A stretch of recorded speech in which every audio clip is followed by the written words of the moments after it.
बुलाना चाहिए भैया, लेकिन उनकी भी कोई गलती नहीं। अभी तक ये स्थान लुप्त। और पहली बात तो यहाँ अराजक तत्वों का कब्जा था, उनके जरिए लोग जो आना भी चाहते थे नहीं आते। परंपरा ही श्रवण कुमार से ही शुरू हुई। सर्वप्रथम भारत में कांवर को श्रवण कुमार ने से कांवर उठाए। जल यहाँ से भी भर सकते हैं, नहीं तो कहीं से भी कांवर उठाएं, लेकिन उनको यहाँ आना चाहिए। जहाँ से कांवर की शुरुआत हुई है उस स्थल पे उनको आना चाहिए।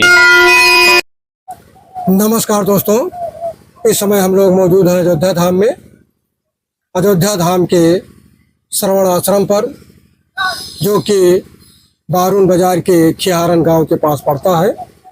हमारे बीच मौजूद हैं श्रवण आश्रम के श्री महंत श्री कृष्णाचार्य जी महाराज, जिनसे अभी हम कांवर यात्रा को लेकर के कुछ महत्वपूर्ण बातों पर उनसे सलाह लेंगे और उनसे जानेंगे कि आखिर कांवर यात्रा जो लोग ले करके आते हैं वो केवल अयोध्या, इलाहाबाद, बनारस तक ही क्यों सीमित रह जाते हैं, जबकि इस परंपरा की शुरुआत यह श्रवण आश्रम से हुई थी।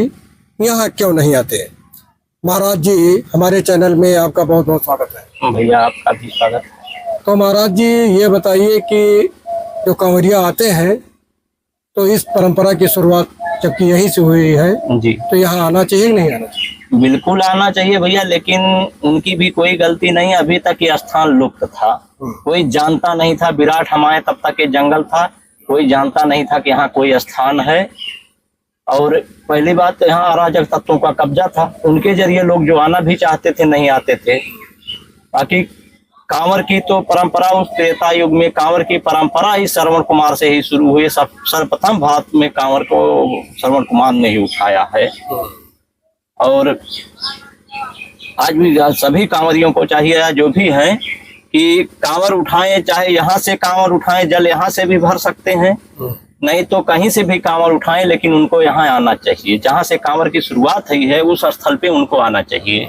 अच्छा महाराज जी, जिस स्थान पे हम लोग बैठे हुए हैं श्रवण आश्रम पर, तो इसका धार्मिक महत्व क्या है? भैया धार्मिक महत्व वही जो है स्थान श्रवण कुमार के माता पिता का ये समाधि स्थल है। जो है जब श्रवण कुमार अपने माता पिता को लेकर कांवर में तीर्थ यात्रा के लिए निकले थे, तो इसी स्थान पर पहुंचने के बाद उन्होंने श्रवण कुमार से प्यास की इच्छा जाहिर की थी। तो उस समय में पानी का कोई स्रोत ऐसा था नहीं। तो उस समय ये वृक्ष जो सामने देख रहे हैं उसी काल का, उसी समय का वृक्ष है।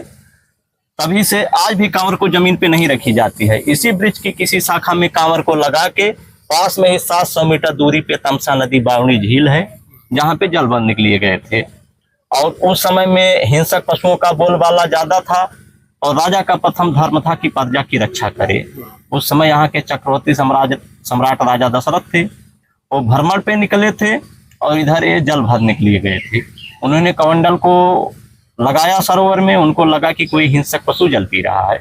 हिंसक पशु समझकर उन्होंने बाण चलाया।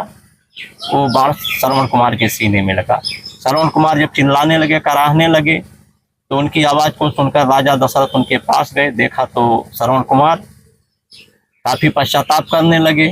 तो श्रवण कुमार ने कहा कि राजन, अब पश्चाताप करने से कुछ नहीं होगा, जो विधि का विधान है वो हो गया।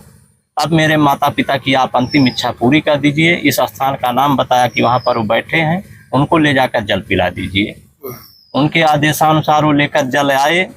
लेकिन यहाँ पहुंचने के बाद जब श्रवण कुमार के माता पिता उनको आहट मिली कि शायद मेरा पुत्र आ गया है, उन्होंने बेटा श्रवण तू आ गया ऐसे आवाज लगाया, बार बार आग्रह किया, लेकिन श्रवण थे नहीं। और राजा दशरथ के मुंह से ना कोई शब्द निकल रहा था, ना पैर आगे बढ़ रहे थे। लेकिन काफी आग्रह के बाद राजा दशरथ बोले कि मैं आपका पुत्र श्रवण नहीं हूँ, मैं अयोध्या नरेश राजा दशरथ हूँ।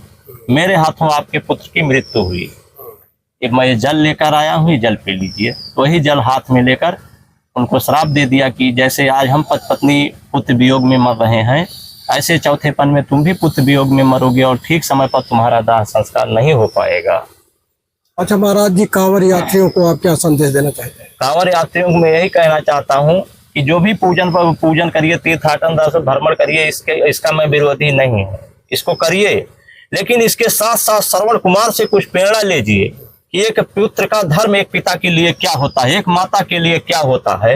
अगर माता पिता की सेवा करते हैं, माता पिता की इच्छा पूरी करते हैं, उनको खुश करते हैं, तो सारे तीर्थ धाम आपके चरण में है, नहीं तो सारा किया कराया सब आपका व्यर्थ है। चाहे आप सावन में शंकर जी को जल चढ़ाइए, चाहे कांवड़ लेकर कहीं भी चले जाइए, लेकिन अगर माता पिता की सेवा नहीं करते हैं, वो उनकी आत्मा दुखी है, तो आपके सारा किया कराया सब, सारे पूजा पाठ, सारी यात्रा तीर्थ सब व्यर्थ है आपकी। इसलिए उनको श्रवण कुमार से प्रेरणा लेना चाहिए कि इन सब कर्म कांडों के साथ साथ अपने माता पिता की भी इच्छा का ध्यान रखें। आप थे श्रवण आश्रम के महंत श्री कृष्णाचार्य जी महाराज। जो लोग जहाँ से भी देख रहे हैं, वीडियो पूरा देखिए और कमेंट बॉक्स में 2 शब्द श्रवण आश्रम के बारे में लिखना मत भूलिएगा। धन्यवाद।